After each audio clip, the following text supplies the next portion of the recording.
You say you're burnt out, but let's be honest. Your body isn't failing, your soul is. You wake up with that bone-deep exhaustion that sleep can't touch. Your muscles move, but there's no momentum. You cross things off your list, but nothing feels like it counts. You can't remember the last time you felt fully present, fully alive. That's not burnout. That's betrayal fatigue. The kind that comes from lying to yourself every day and calling it ambition. You've been playing a role for so long you forgot it was a costume. Somewhere along the line, you stopped building a life and started managing an image. You thought if you just worked harder, if you stacked enough wins, something would click. The joy would come, the peace, the meaning, but it didn't. Because here's the thing, you weren't chasing meaning, you were chasing permission. Like this video if it already feels like I've been spying on your inner monologue. Subscribe if you're tired of surface-level advice and want to understand the real machinery behind money, identity, and power. Share it with someone who's starting to see through the noise. You're about to learn why your ambition might be built on avoidance and how to stop lying to yourself without letting your world collapse. Back to the story. Let's say you followed the script.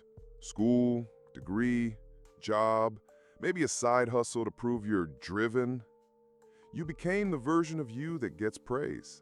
You made productivity your personality. You learned to smile when things fell apart. You told people you were just grinding through a tough patch. You said you had a plan, but in the quiet, you feel it. This low-grade ache behind your achievements. A kind of spiritual hangover. You did everything right, and somehow it still feels wrong.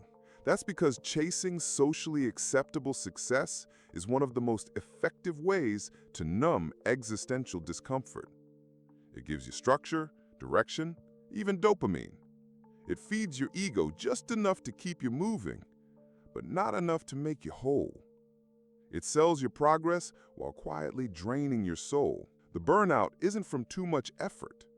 It's from the effort being fake, misaligned, misguided. You're not tired because you've been doing too much.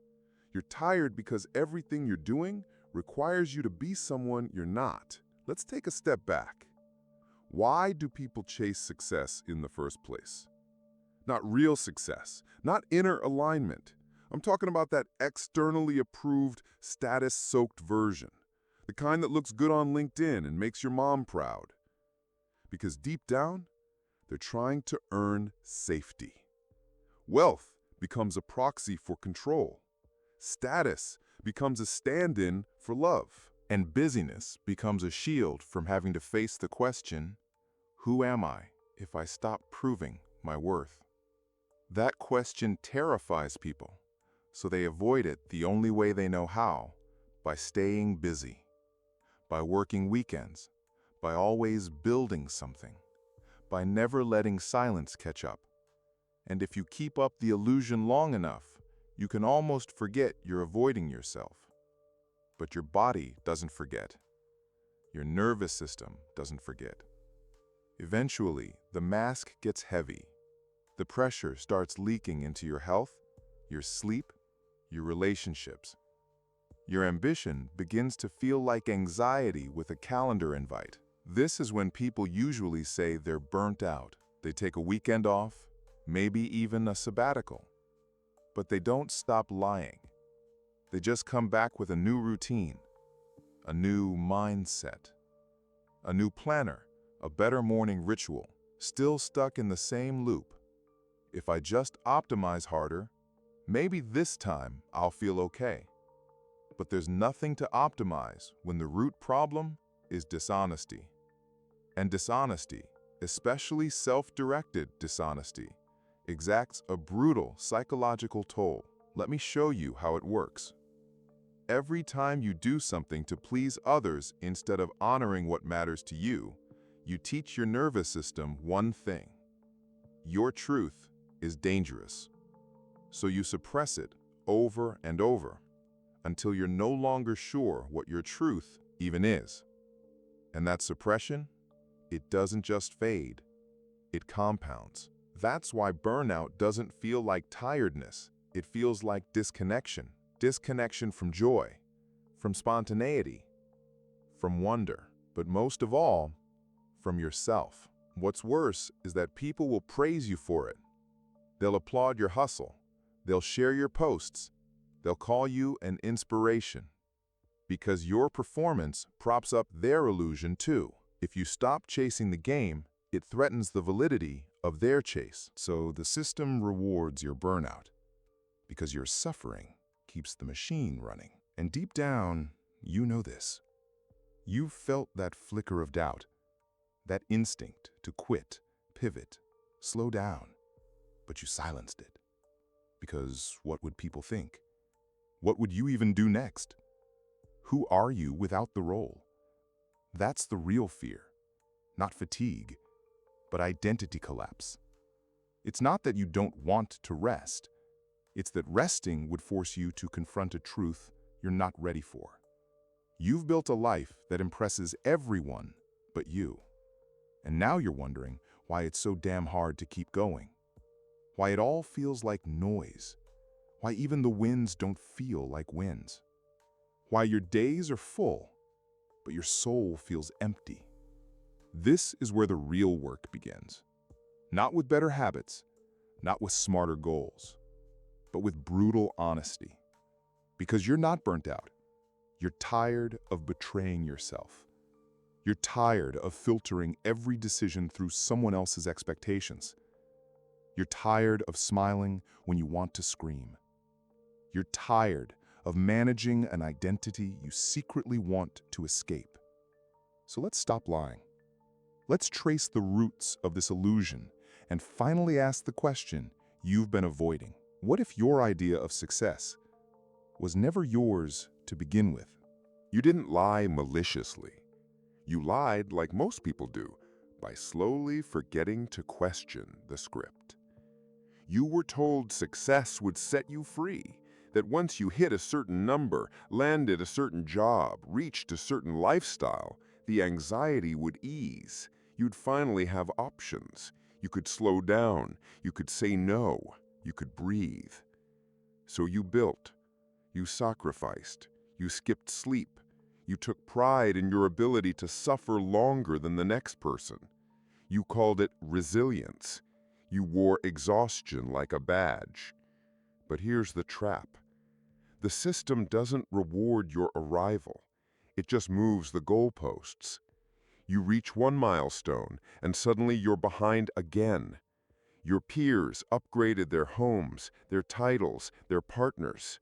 Now you're chasing again, not because you want more, but because you're terrified of being seen as less. And you call it growth. You tell yourself you're evolving, but you're not growing. You're compensating for a sense of emptiness you were never taught to name. You mistake upward movement for progress. But if you're climbing a ladder that's leaned against the wrong wall, it doesn't matter how high you go. And here's the sickest part. The ladder is designed that way, to keep you reaching, to keep you moving, to keep you too busy to ask if any of it matters. We idolize that forward motion, but very few people ever pause long enough to ask, forward toward what? Toward freedom? Or just toward better-looking chains? Let's talk about those chains, because that's what this version of success really is. A trap dressed in luxury, a cage lined with velvet. Think about how much of your time, energy, and identity is now locked into maintaining an image, a home you don't even enjoy, a lifestyle that looks good in pictures but feels hollow in private, a schedule that keeps you booked but never balanced. You say you can't slow down, but the truth is you don't know who you'd be if you did. You fear stillness, not because it's boring, but because it's revealing. Stillness makes the lies echo. And somewhere deep in your nervous system, you know, this isn't what you signed up for. It's what you settled for because it got you praise. Let's name it clearly. You didn't build a life of success. You built a life of appeasement. appeasing your parents, your mentors, your social media audience, appeasing your inner critic that only feels safe when you're outperforming others, appeasing the gnawing fear that if you stop moving, the truth will catch up. And it will, because the truth always does.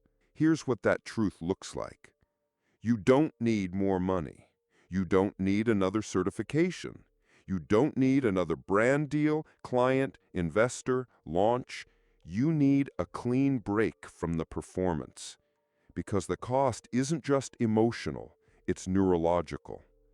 Every time you override your instincts to do the smart thing, every time you silence your fatigue and push through, every time you downplay your doubts in the name of mental toughness, you're wiring your brain to disconnect from your body.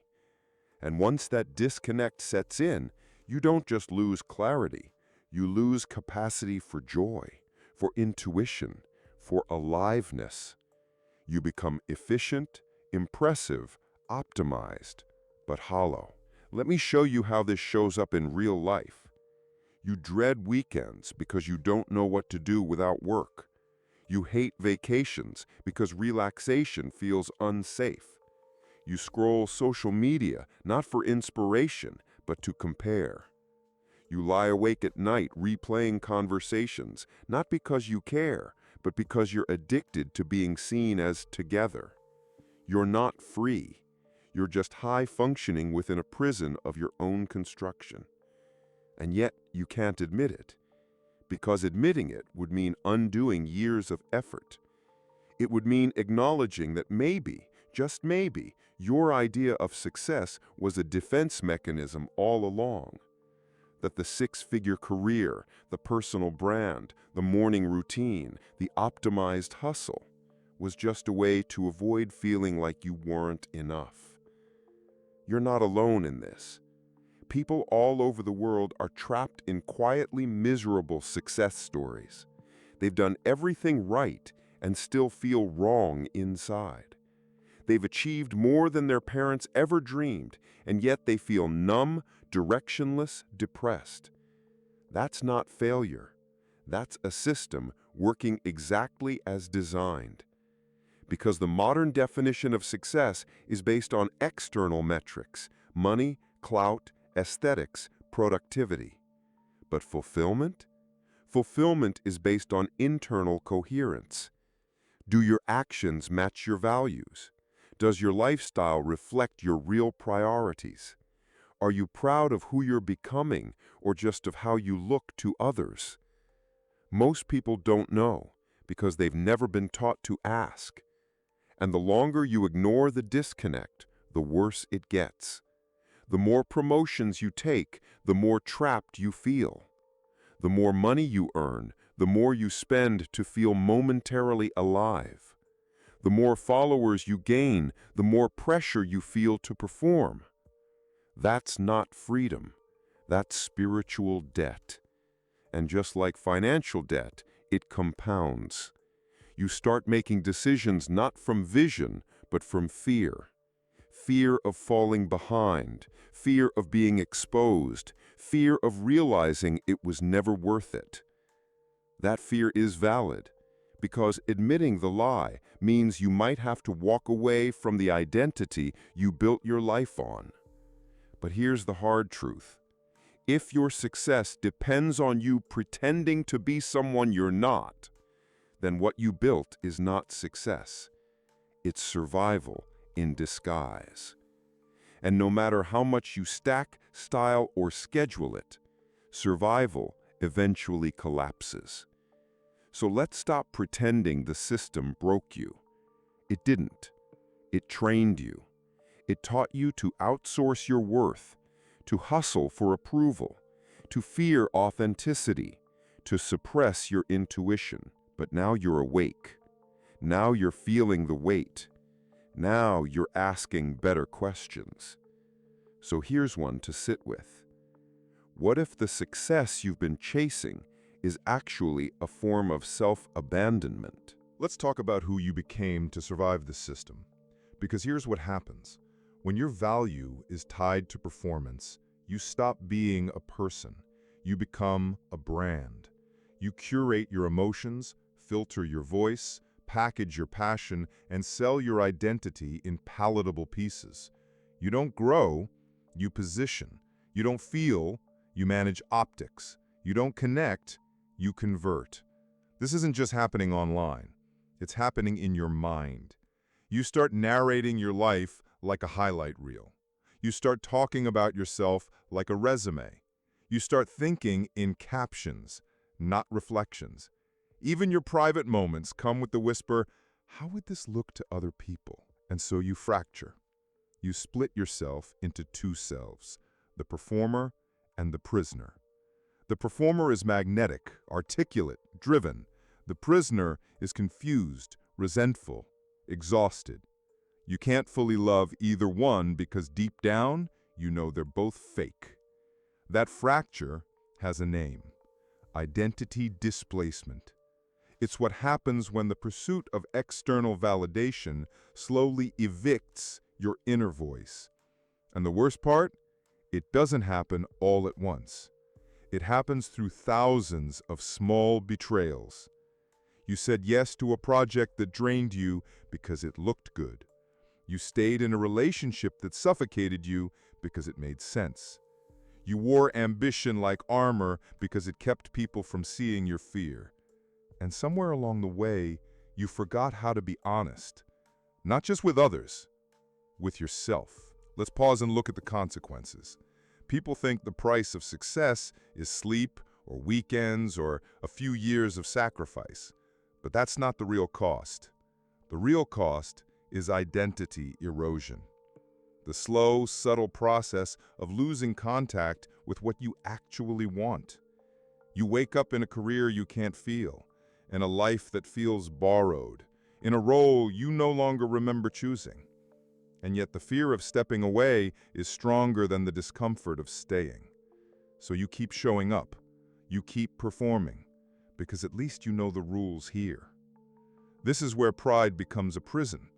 You can't quit because quitting would mean admitting the truth, that you built your entire sense of self on something you secretly resent. So you stay. And the longer you stay, the more fluent you become in emotional suppression. You stop asking, how do I feel? And instead ask, how do I look? You trade connection for control, joy for achievement, truth for optics. You're no longer a human being, you're a brand ambassador for a life you can't stand. And here's the killer. The more successful you are, the harder it is to leave, because success gives you visibility, and visibility creates pressure. You become a lighthouse built on sand, terrified someone might get close enough to see the cracks. Let me make this more real. Think about the entrepreneur who built $1 million business, then realized he hates everything about it but feels trapped by the lifestyle it funds. Think about the lawyer who finally made partner, only to realize she hasn't had a real conversation with herself in years. Think about the creator with 500,000 followers who feels paralyzed every time they open their phone because they have no idea who they are without the algorithm. That's the cost of identity theft by achievement. You built a self you thought would be admired. Now you're haunted by the one you abandoned. This is deeper than burnout. This is existential displacement.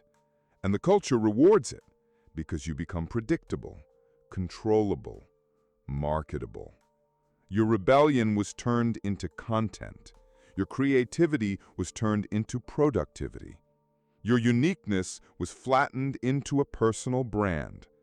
And when the dissonance gets too loud, what do people suggest?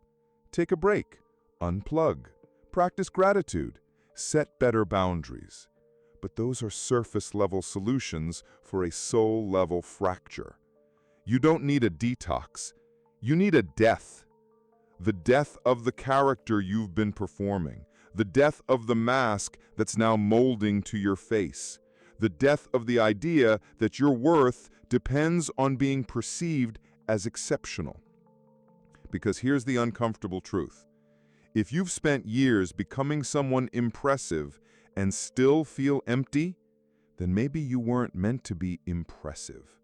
Maybe you were meant to be real. Not strategic, not optimized, not scalable. Just honest.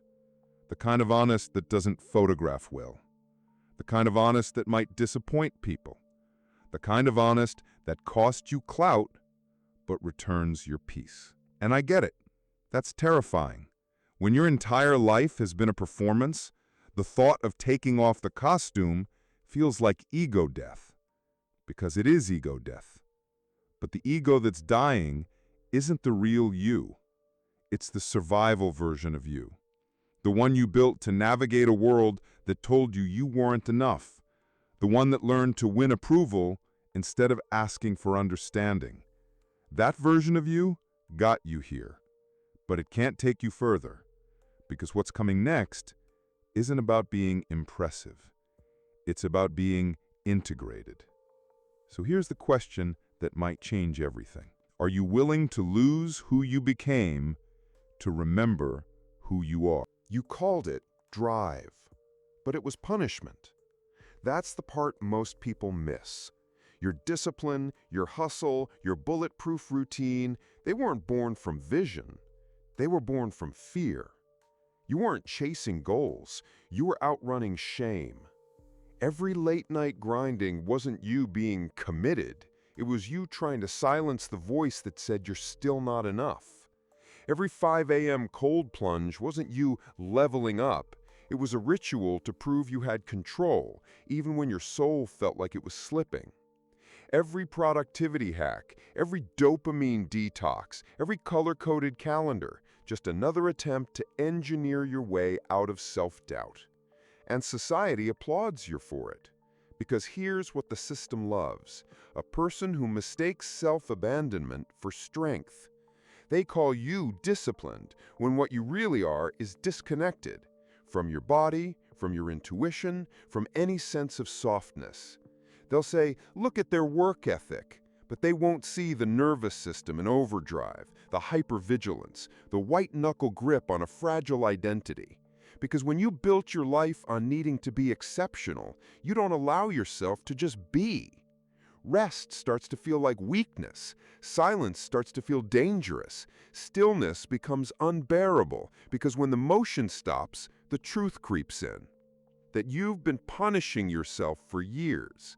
Not because you're broken, but because it's the only way you knew how to stay in control. And you learned it young. Maybe someone made you feel like love had to be earned. Maybe success was the only thing that kept the chaos at bay. Maybe your worth was always tied to your usefulness, so you became a master at performing under pressure. You got things done. You hit your marks. You were the reliable one, the overachiever, the mature for your age kid. But underneath that competence was grief. Grief for the version of you who never got to relax. Grief for the emotions you buried to keep things moving. Grief for the freedom you traded for validation. And here's the kicker. That grief doesn't go away. It leaks. It shows up as burnout, as irritability, as low-grade depression masked as just being tired, as workaholism disguised as ambition. You've trained yourself to keep moving no matter what, to collapse only in private, to cry only in the shower, to admit fatigue only when it's already broken your body. That's not discipline. That's trauma wearing a smartwatch. Let's look at what you call self-improvement, because most of the time it's just self-rejection dressed up as growth. You say things like, I need to be better, but what you mean is, I'm not allowed to be who I am right now. You chase mastery not because you love the craft, but because failure would confirm your worst fear, that you were never enough to begin with. And the worst part? You get results. People look at you and think they've got it together. But you know what it costs. You know how loud the voice gets when you stop. You know that your productivity is often just a smokescreen for your pain. So let's strip it back. What if you weren't broken? What if your exhaustion wasn't a sign of weakness, but of wisdom? What if your body has been trying to protect you this whole time by forcing you to stop lying? That tightness in your chest, that impulse to scream in meetings, that creeping sense that nothing matters, those aren't malfunctions, they're messages. You've outgrown the lie, and now your nervous system is begging you to stop performing. But there's a problem. You built an identity around being the one who never quits. You need to feel strong, so instead of resting, you punish harder. Instead of slowing down, you double down. You create stricter routines, higher standards, tighter systems. And every time you slip, you don't feel human. You feel like a failure. Because when your worth is tied to performance, every mistake is a crisis. Let me ask you this. What if you stopped punishing yourself long enough to feel? Not fix, not optimize, just feel. The grief, the loneliness, the hollow victories, the rage that no one ever told you there was another way. Because here's the truth. Self-discipline without self-compassion is just self-harm in disguise. And when you punish yourself for slowing down, you teach your inner world that safety only exists in hyperdrive. You become addicted to intensity. You mistake peace for boredom. You sabotage calm because it feels unfamiliar. So how do you shift? You start by asking a question that terrifies most high achievers. What if I'm allowed to stop trying so hard? Not because you've earned it, not because it's time for self-care, but because you don't need to suffer to be valuable. Let that sink in. You don't need to suffer to be valuable. You don't need to bleed to prove you're real. You don't need to keep moving just to outrun the voice that whispers, "You're not enough." That voice isn't the truth. It's the echo of a lie that was useful once, but isn't anymore. So maybe the bravest thing you can do right now isn't to grind harder, but to rest deeper. To risk being misunderstood. To risk disappointing others. To risk being seen not as a performer, but as a person finally done punishing themselves just to feel worthy. Here's something most people will never admit. They didn't choose their dream. They just chose the path that made people stop questioning them. You think you're chasing freedom, purpose, or mastery. But if you're honest, you're mostly chasing relief. Relief from judgment. Relief from not knowing. Relief from the anxiety of being wrong about your life. Because there's a moment, early on, when someone asks what you want to do with your life, and you don't really know, but you feel the pressure to say something that sounds smart, respectable, admirable. So you pick an answer that keeps the adults quiet. You pick a dream that earns you nods. You pick a future you can explain at family gatherings. And then one day, it becomes real. You major in it. You work in it. You invest years, money, reputation. But deep down, it never felt like your choice. It felt like permission. That's the lie we don't talk about. Most dreams are just high-status coping mechanisms. They weren't chosen. They were inherited, socially, psychologically, culturally. Because when you grow up in a world that celebrates visibility over authenticity, you learn early on that being seen is safer than being felt. And so you perform. Not out of arrogance, out of fear. Fear of being unremarkable. Fear of not having a narrative. Fear that if you stopped striving, you'd just vanish. So you pick a dream that gives you structure. You start running, and every time you doubt it, people clap louder. They reinforce your performance. They tell you you're on the right path, even if that path feels like a treadmill slowly draining your spirit. And you stay, because nothing feels scarier than starting over. But here's the problem with appeasement. It never leads to peace, only to polite misery. You become agreeable, efficient, well-adjusted, and dead inside. You might feel grateful, even lucky, because technically you have what others want. The job, the income, the lifestyle. But gratitude doesn't erase grief, because there's a part of you that knows you never really asked yourself what mattered. You just asked what would be approved, what would make the doubt stop, what would keep you from having to explain yourself again. And now you're here, well-dressed, well-liked, and quietly suffocating. Let's get real for a second. You didn't choose the hustle. You submitted to it. Because it's easier to be praised for a lie than to be rejected for the truth. And we all know what happens next. You build a life around that lie. You decorate it. You defend it. You call it a season. You post about your journey. You make it look inspiring. But inside, you know it's hollow.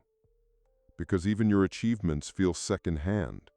They impress others, but don't nourish you.